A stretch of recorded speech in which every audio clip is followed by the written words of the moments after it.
ಕೊನೆಯದಾಗಿ ರಕ್ಷಕ್ ಸೋಷಿಯಲ್ ಮೀಡಿಯಾದಲ್ಲಿ ನೀವು ಇಬ್ಬರ ಕಪಲ್ಸ್ ಜೋಡಿ ನೋಡಿ ಸಿಕ್ಕಾಪಟ್ಟೆ ವೈರಲ್ ಆಗ್ತಿದೆ, ಕಾಮೆಂಟ್ಸ್ ಸಿಕ್ಕಾಪಟ್ಟೆ ಬರ್ತಾ ಇದೆ, ಇಬ್ರು ಜೋಡಿ ಚೆನ್ನಾಗಿದೆ, ಮದುವೆ ಆಗ್ತಾರ ಇವರು ಅಣ್ಣ ಒಂದು ಸ್ಟೇಜಲ್ಲಿ ಅಂದರೆ ಕೆಲಸ ಅಂತ ಅಲ್ಲ, ಮೇಕಪ್ ಹಾಕಿದಾಗ ದುಡ್ಡು ಕೊಡ್ತಾರೆ ಅಂತ ಅಲ್ಲ, ಯಾವುದೇ ಕೆಲಸ ನಾವು ನಿಯತ್ತಾಗಿ ಮಾಡಿದಾಗ, ಶ್ರದ್ಧೆ ಭಕ್ತಿಯಿಂದ ಮಾಡಿದಾಗ, ಪ್ರೀತಿಯಿಂದ ಮಾಡಿದಾಗ ಜನಕ್ಕೆ ನಾವು ನಿಜವಾಗ್ಲೂ ಕನೆಕ್ಟ್ ಆಗ್ತೀವಿ.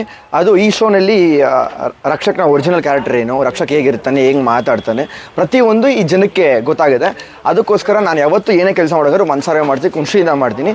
ಜನಕ್ಕೆ ಇದು ಇವತ್ತು ರೀಚ್ ಆಗಿದೆ ಅಂತ ಹೇಳಿದ್ರೆ, ಯಾಕಂದರೆ ಈ ಥರ ಒಂದು ಶೋ ನನಗೆ ಹೊಸದು. ಇದಕ್ಕಿಂತ ಬಿಫೋರು ಬಿಗ್ ಬಾಸ್ ಮಾಡಿದ್ದೆ, ಆಮೇಲೆ ಸುವರ್ಣ ಸೆಲೆಬ್ರಿಟಿ ಲೀಗ್ ಅಂತ ಮಾಡಿದೆ.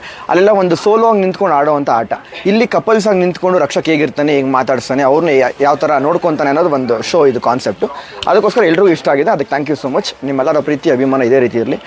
ನನ್ನ ಮುಂದಿನ ಕೆಲಸಗಳು, ಸಿನಿಮಾ ಆಗಿರ್ಬೋದು, ಶೋಸ್ ಆಗಿರ್ಬೋದು, ಎಲ್ಲದಕ್ಕೂ ಇದೇ ಸಪೋರ್ಟ್ ಮಾಡ್ತಾ ಇದ್ದಾರೆ. ಅದೇ ಅಣ್ಣ, ಅದು ನಮ್ಮ ಕಿವಿಗೆ ಬರೋಕ್ಕಿಂತ ಮುಂಚೆ, ನಾವು ಯೋಚನೆ ಮಾಡೋಕ್ಕಿಂತ ಮುಂಚೆ ನಿಮ್ಮೆಲ್ಲರ ಕಿವಿಗಳಿಗೆ, ನಿಮ್ಮೆಲ್ಲರ ಕ್ಯಾಮ್ರಾಗಳಿಗೆ, ನಿಮ್ಮ ಬಾಯಲ್ಲಿ ಬರೋ ಪ್ರಶ್ನೆಗಳಿಗೆಲ್ಲ ಹೊಸದಾಗಿರುತ್ತೆ. ಆ ಥರದ್ದೆಲ್ಲ ಆದರೆ ನಿಜವಾಗ್ಲೂ ಖುಷಿನೇ. ಯಾಕಂದರೆ ಇದು ಒಂದೇ ಕೆಲಸಕ್ಕೆ ನಿಂತ್ಕೊಬಾರ್ದು. ಇನ್ನು ಮುಂದಿನ ಸ್ಕೂಲಲ್ಲಿ ಒಂದು ಆಲ್ಬಮ್ ಸಾಂಗ್ ಆಗಿರ್ಬೋದು, ಸಿನಿಮಾ ಆಗಿರ್ಬೋದು, ಏನೇ ಸಿಕ್ಕಿದ್ರು ಖುಷಿಯಿಂದ ಮಾಡ್ತೀವಿ. ಎಲ್ರಿಗೂ ಒಳ್ಳೆಯದಾಗಲಿ. All the best. ಅದೊಂದು ತಗೊಳ್ಳಿ, ಒಂದು ಬೈಟ್ಸ್ ತಗೊಳ್ಳಿ.